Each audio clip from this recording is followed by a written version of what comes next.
જય શ્રી કૃષ્ણ મમ્મી. જય શ્રી કૃષ્ણ બેટા. કેમ છે હવે તમને? આ કમરમાં દુખાવો હતો એનું સારું છે બેટા. આ ડૉક્ટરે કહ્યું છે કે દવા લઈશ ને તો સારું થઈ જશે.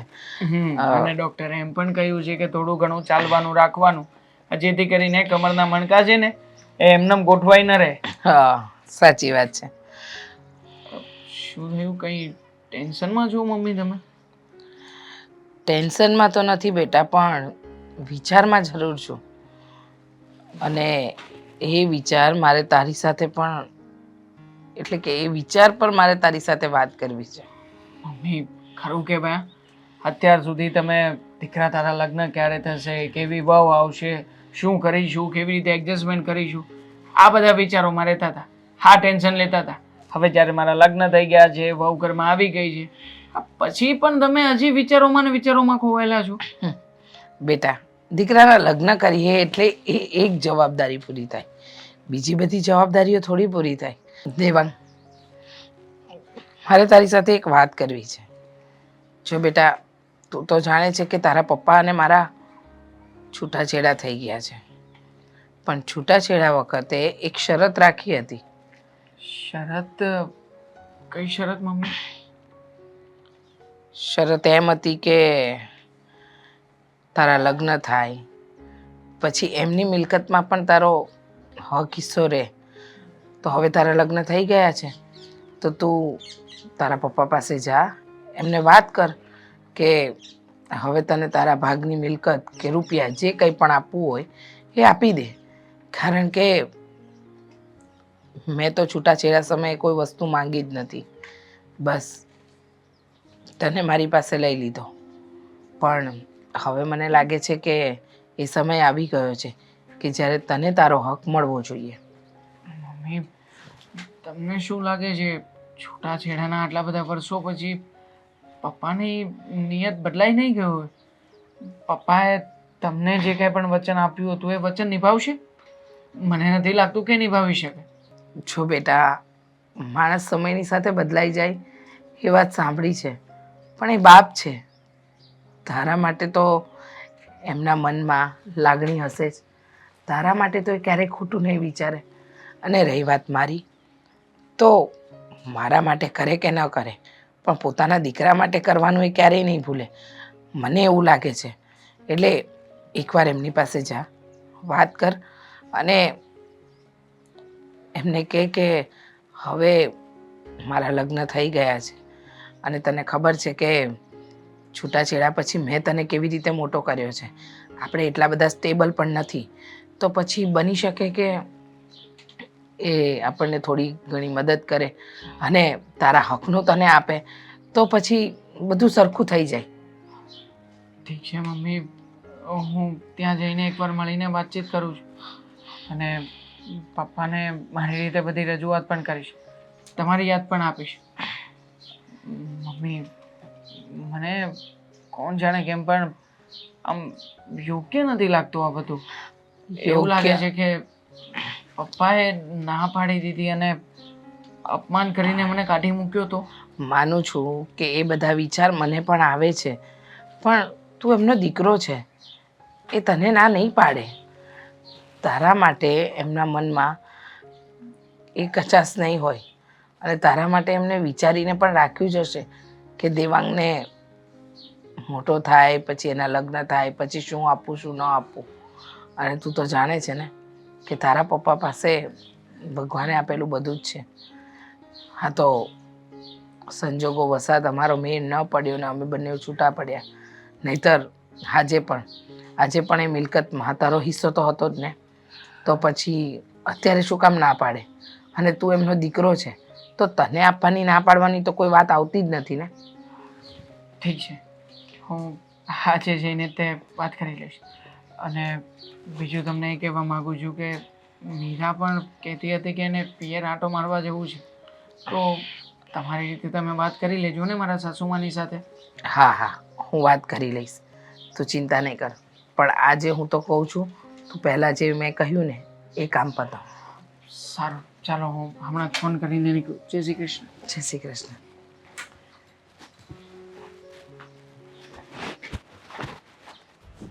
પપ્પા પહેલા તું મને એ કે હા આ ઓલા લોકોને માલ કેમ નથી ગયો જેમ્સવાળાને જેમ્સ બ્રધર્સવાળાને એને એનો ફોન આવ્યો તો મારી ઉપર એ કે હજી લગી માલ તમે નથી પહોંચાડ્યો. પપ્પા એમાં એવું છે ને કે એ માલ હતો ને એ વિઠ્ઠલભાઈને મોકલી દીધો. જો બેટા માલ આપણે એને ટાઈમે ન પહોંચાડી શકીએ એમ હોય ને તો એને 2 દિવસ અગાઉ ફોન કરી દેવાનો કે 2 દિવસ થોડુંક લેટ થાય હો, તો એને ગમે. પછી આપણે એન ટાઈમે એનો ફોન આવે ને આપણે એમ કેવી થોડુંક લેટ થાય તો આપણી આ પાર્ટી તૂટી જાય.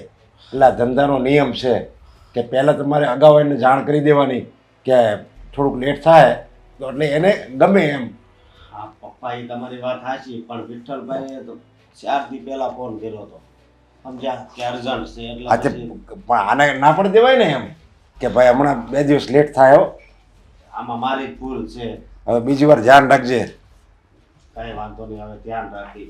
પણ હું કહું આ કિશોરભાઈના કાગળિયા આવ્યા છે એમાં તમારી સાઈન થઈ ગઈ છે? એ મારે ચેક કરવાના બાકી છે.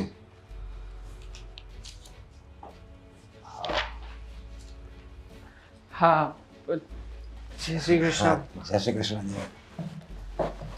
કેમ છે તબિયત હું પાણી? સારું હો. તારે કેમ તબિયત પાણી સારા છે? હા એકદમ સારા. તો કેમ આમ તબિયત સારી ન હોય એવી રીતે વાત કરે છે? હા આમ એનું મોઢું જોવો તો મજા હોય એવું લાગે છે. કામ હતું એક એટલા માટે આવ્યો છું. હા આ તે ઓર્ડર કાંઈ દેવાનો છે? ના ના તમને થોડા અમે લોકો ઓર્ડર આપી શકે. હા આ તો કામ હતું કે મમ્મી એક જરૂરી માહિતી લઈને મોકલ્યું છે અને કહ્યું છે કે તારા પપ્પાને વાત કરીને આવ. હા પણ કેને શું કીધું છે એણે? જો પપ્પા તમારા અને મમ્મી વચ્ચે જ્યારે ડિવોર્સ થયા ને એ સમયે મારી અને અશોકભાઈની ઉંમર બહુ નાની હતી. ત્યારે તમે તમારા લોકોના સમજોતા પ્રમાણે ડિવોર્સ લઈ લીધા. પણ મમ્મીનું કહેવાનું એમ છે કે કાયદેસર રીતે હું પણ તમારો દીકરો જ છું ને, તો તમારો બિઝનેસ તમારી મિલકત એ બધામાંથી મારે કંઈ નથી જોઈતું, પણ થોડો ઘણો તમારા હિસાબે થોડો ઘણો તો મને ભાગ આપી શકો ને. કયો ભાગ? હે આમ સાનું મનો તો અહીંથી ઊભો થઈને જવા દેતો? એક એટલે મિનિટ. ભાગ માગવા ઈ આયા અરે આવ્યો. પણ હું વાત કરું છું ને.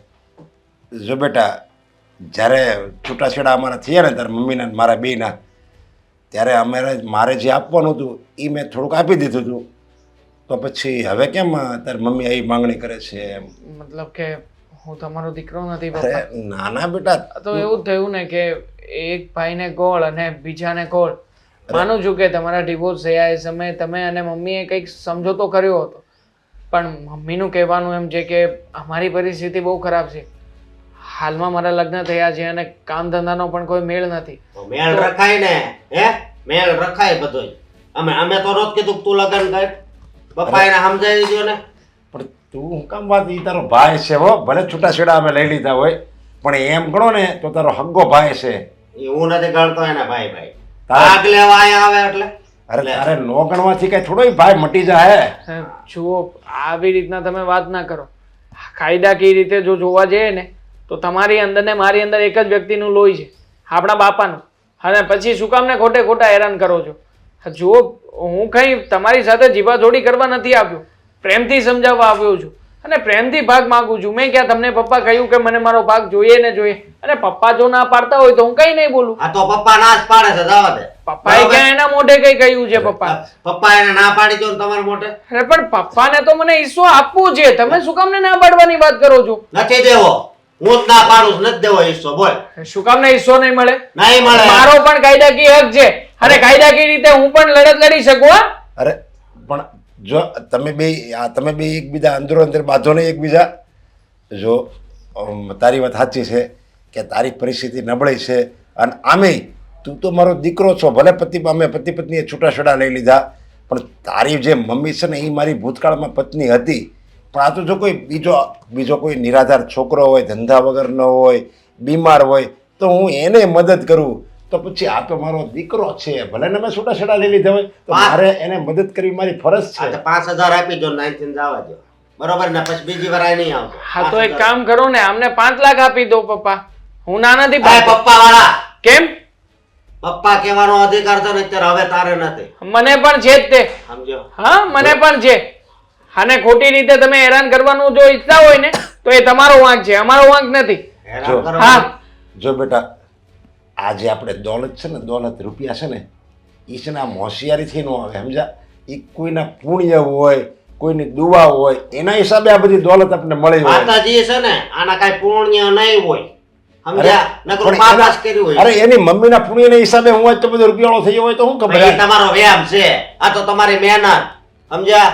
મહેનત ને રાત ઉજાગરા કરી કરીને આ બધું ઊભું જો કર્યું છે. બેટા, તારી વાત સાચી છે, એ ભલે બોલે. જો અને પહેલી વાત સાંભળી લે, આ દોલત હજી મારા નામે છે, મારી છે, એટલે મારે કોને દેવી કોને ન દેવી એ હું નિર્ણય કરીશ, સમજ્યા? એમાં તારે કાંઈ વચ્ચે નથી બોલવાનું. વચ્ચે તો બોલાય. સમજ્યા? વચ્ચે તો કામ મારા ભાગમાંથી કોઈક માગવા આવે તો વચ્ચે તો બોલો જ ને. તો વચ્ચે હું પણ બોલીશ. હું કઈ શાંતિથી બેસીશ નહીં.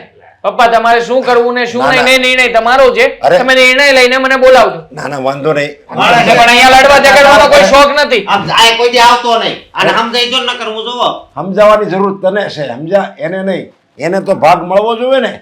ભલે ને ગમે હોય તો એ છે મારો દીકરો જ ને. એને તમ તારે 50% ભાગ નહીં આપવું, પણ થોડું ઘણું એને આને તો આપવું જ પડશે મારે. કાંઈ નથી દેવું. ઓહો કઈ બાજુ તમારે શું કામ છે? કઈ બાજુ? તમે તમારું કામ કરો ને, હું તો મારું કામ જ કરું છું. પણ આ તો રસ્તામાં મળી ગઈ અને બીજું કે તને મળવા જ આવતી હતી હું. મને મળવા શું કામ આવતા હતા? કંઈ કામ હતું મારું? આ તારો વર કાલે ઓફિસે ગયો હતો ને?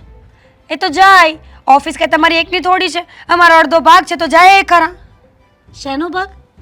ભૂલી ગયા ભાભી કે તમારો પતિ અને મારો પતિ છે ને બંને સગા ભાઈઓ છે, એટલે બંનેની જે મિલકત હશે એમાં બંનેનો સરખો સરખો ભાગ હશે, તો પછી ઓફિસ પણ અડધી અમારી જ થઈ ને.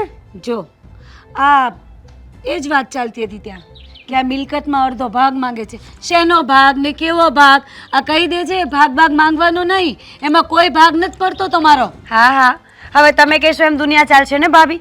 સમજો મારી વાત કે સાસુમાં અને સસરાજી અલગ ભલે થઈ ગયા હોય પણ બંને એક સમયે લગ્ન કર્યા હતા, એમના 2 બાળકો છે, તમારો વર ને મારો વર. તો હવે સીધી વસ્તુ છે ને, એ બંનેની મિલકતમાં જેટલો પણ ભાગ હશે આ બંને ભાઈઓને જ મળવાનો છે. એના માટે રહેવું પડે તો ભાગ મળે. તમે કયું કરીને ઊંધું વળી ગયા છો બધું? તો તમે કયું કરીને ઊંધું વળી ગયા છો? આ સાસુમાની ઉંમર થઈ ગઈ છે, ચલાતું નથી. સેવા તો આખો દિવસ હું કરું છું એમની. લે કેટલું જૂઠું બોલે છે. ક્યારે સેવા કરી? અરે જોતાની હાથે તું તો ભાગી જાય છે. સાસુમાને જોઈને મોઢું છુપાઈને નીકળી જાય છે. અચ્છા, તો તમે સાચવો છો? આટલા વર્ષોથી સાસુમાને હું જ સાચવું છું અને મને ખબર છે કે સસરાજીને એટલા માટે સાચવો છો કે મિલકતમાં વધારે ભાગ મળે. કશું નહીં હો, આ બધા ખોટા ખોટા આરોપો નાખવાનું બંધ કરી દે અને આ ભાગ તો માંગતા જ નહીં. કોઈ ભાગ મળશે નહીં. એ તો તમે કહો છો ને, સમય આવશે એટલે બધી ખબર પડી જશે કે કોને શું કરવાનું છે. ભાગ તો આજે નહીં ને કાલે તમારે આપવો જ પડશે. ખબર પડે કેમ ભાગ લેવાય છે. પંચનો રૂપિયો છે, ખાશો ને તો પચશે નહીં. મને તો બહુ પચી જશે. એકચ્યુઅલી આ પેટ છે ને, જો તો ખરી, દેખાય છે, બધું પચાઈ જાય. અત્યાર સુધી આ પચાઈને આટલું બધું પચાયું ને તોય આવું ને આવું જ છે. કેટલો ઘમંડ છે નહીં ભાભી તમને. મને તો એમ હતું કે તમે બહુ સમજદાર વ્યક્તિ છો, સારા ઘરના અને સંસ્કારી દીકરી છો, પણ બિલકુલ નહીં. તમે તો તમારા રંગ બતાવી રહ્યા છો અત્યારે. બરાબર, હું સારા ઘરની ને સંસ્કારી નથી, પણ તું તો બહુ સારા ઘરની ને સંસ્કારી છો ને, એટલે જ કહું છું કે તારા સારા સંસ્કાર બતાવ. તો બતાવ્યા ને. અત્યાર સુધી ચૂપચાપ તો બેઠી હતી. મારે તો મિલકત જોતી એ નહોતી, પણ આ તો મને દેવાંગે કહ્યું કે જો આપણે આપણી મિલકતનો ભાગ નહીં લઈએ ને તો મોટા ભાઈમાં કઈ આવડત તો છે નહીં, છે તો એકદમ બુદ્ધિ વગરના. સાચી વાત છે. બધું દાન કરી નાખે ને વેડફી નાખે ને એના કરતા અડધું આપણે લઈ લઈએ. હા, આવડત તો બધી તમારા લોકોમાં જ છે, એટલે તમે લોકોએ પ્લાન કર્યો કે આ બધી મિલકત લઈ લઈએ, એમાં ભાગ લઈ લઈએ તો સારું, કારણ કે આ તો બિચારા બુદ્ધિ વગરના છે નહીં. સાચી વાત તો તમે જ છો ને લોકો. બરાબર જ છે ને ભાભી. મોટા ભાઈ એટલા ભોળા છે કે કાલ સવારે કોઈ પ્રેમથી ફોસલાવે ને તો બધી મિલકત આપી દે એવા છે. પણ જ્યારે દેવાંગને બધી જ ખબર પડે છે કે કોની સાથે કેવું અને કેટલું વર્તન કરવું. મોટા ભાઈ બુદ્ધિ વગરના છે, હું નહીં. હા, એટલે મને નહીં તમે ઉલ્લુ રમાડી શકો. એટલે આ ભાગની વાત તો તમે બંધ જ કરી દો. મહેરબાની કરજો હો, કે આ ભાગ છે ને, આજે તમે ભાગ માંગો છો ને એમાં થોડું વિચારીને તમે ચાલશો તો તમારા માટે સારું છે. ભાભી, એમાં વિચારવાનું શું હોય?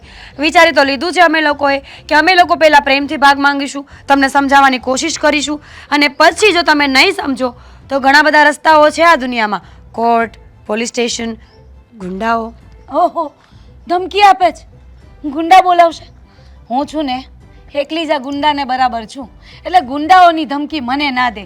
એ ભાઈ ભોળા પડતા હશે તમારા, હું નહીં. હું તો 100 ગુંડાની એક ગુંડી છું. એટલે તું તાર ગુંડા લઈ આવ, પોલીસ સ્ટેશન જા, જે કરવું એ કર, બાકી કોઈ જ ફરક પડશે નહીં. પતી ગયું તમારું લેક્ચર. રસ્તામાં ઊભી રાખીને આ જ વાત કરવાની હતી. જો મિલકત અને જાયદાદની વાત છે ને એ તો સમય જોઈ લેશે, પણ તમે અને હું શું કામ ઝઘડીએ છીએ એ પણ આ રસ્તાની વચ્ચે. તો તારો વર જાય છે ઓફિસે આ મિલકત માંગવા, તો મારે બોલવું નહીં. અને મહેરબાની કરીને તું મારી સાથે છે ને આવી રીતે જીભા જોડી ના કર. મને જરાય નથી ગમતું આ. Same to you. હવે હું જઈ શકું પ્લીઝ? તો જાને આ રહ્યો રસ્તો કે ચા પાણી કરવા છે તારે. ચાલ ચાલ, હું ઘરે લઈ જાઉં. પી જોઈ તમારી. ચાલ ચાલ, જાઓ જાઓ. શરબત પીવડાવું તને હું. અરે કોફી પીતી જજે. આ દેવાંગ ગયો તો છે, આવે તો ખબર પડે. મેં ફોન કરીને પૂછ્યું તો કહે છે કે ઘરે આવીને જણાવું મમ્મી. દેવાંગ આવી ગયો બેટા? હા. શું કહ્યું? હા કહ્યું ને, બધી વાત થઈ ગઈ ને? એમ કહ્યું ને કે તારા હક હિસ્સાની જે મિલકત છે એ બધી લઈ જજે બેટા, આવી વાત થઈ ને? નહીં મમ્મી, તમે જેવું વિચારીને મને મોકલ્યો હતો ને એમાંનું કંઈ નથી થયું. એટલે કે હું ગયો હતો પપ્પાની ઓફિસે, જઈને મળ્યો, બધી વાતચીત કરી અને તમારી અને પપ્પાની વચ્ચે જે વાત નક્કી થઈ હતી ને એ વાત પણ રજૂ કરી. પણ મને નથી લાગતું કે પપ્પા મને મિલકતમાંથી અડધો ભાગ આપે. ક્યારેય નહીં આપે. એવું કેમ બોલે છે? મને ખબર છે કે તારા પપ્પા ક્યારે કંઈ ખોટું કરે જ નહીં, અને એ ક્યારેય આપણને એવી રીતે, એટલે કે તને મિલકત આપવાની ના પાડે જ નહીં. તો પછી આ મારી વાત કે ધારણા ખોટી કેવી રીતે પડી સમજાતું નથી મને. પપ્પાએ તો આ જ પાડી હતી. પપ્પા તો ઈચ્છે છે કે એમના દીકરા તરીકે મને પણ એટલું જ સન્માન મળે જેટલું હાલમાં અશોકભાઈને મળી રહ્યું છે. પણ તમે અને હું એક વાત ભૂલી ગયા હતા કે એ ઘરમાં એક દીકરો પણ છે બીજો, અને એ છે અશોકભાઈ. હા, અશોકભાઈએ વિરોધ કર્યો, મારી સાથે લડાઈ ઝઘડો કરવા લાગ્યા. મને એવા મેણા ટોણા માર્યા છે ને કે હવે બીજી વાર ત્યાં મોઢું ઉપાડીને જવા પણ નથી માગતો. મમ્મી એ કહે છે કે પપ્પા એ મારા પપ્પા નથી, અને એકવાર ડિવોર્સ થઈ ગયા પછી મિલકતમાં કોઈ જગ્યાએ મારો ભાગ હિસ્સો ના ગણાય. અરે પપ્પા મદદ કરવા માંગતા હતા તો પપ્પાને જેમ ભાવે એમ બોલવા લાગ્યા. પછી તો મારાથી ના રહે પાડું, એટલે મેં પણ એને મારી ભાષામાં જવાબ આપી જ દીધો છે. શું વાત કરે છે? તારો હક હિસ્સો ન ગણાય એટલે એ કેવા શું માંગે છે? તું એમનો દીકરો છે, જેમ અશોક દીકરો છે એમ તું પણ દીકરો છે, તો તારો હક હિસ્સો ગણાય જ. હા, આવી વાત કઈ રીતે કરી શકે? એના મત પ્રમાણે તમારા અને પપ્પા વચ્ચે ડિવોર્સ થયા ને પછી મારા અને એમના ભાગલા પડી ગયા છે. એમ કહેવા માંગે છે કે જેના હિસ્સામાં જે મા બાપ આપ્યા એ વ્યક્તિએ એણે એ સ્વરૂપે સ્વીકારી લેવાનું. જો મમ્મી, મને છે ને આમ મગજનો ચસકી ગયેલ વ્યક્તિ લાગે છે. ભલે મારાથી મોટા છે છતાંય પપ્પાનું અપમાન કરી નાખ્યું. અરે પપ્પાને કહેતા હતા કે તમે ચૂપ બેસો, હું કહું એમ કરો.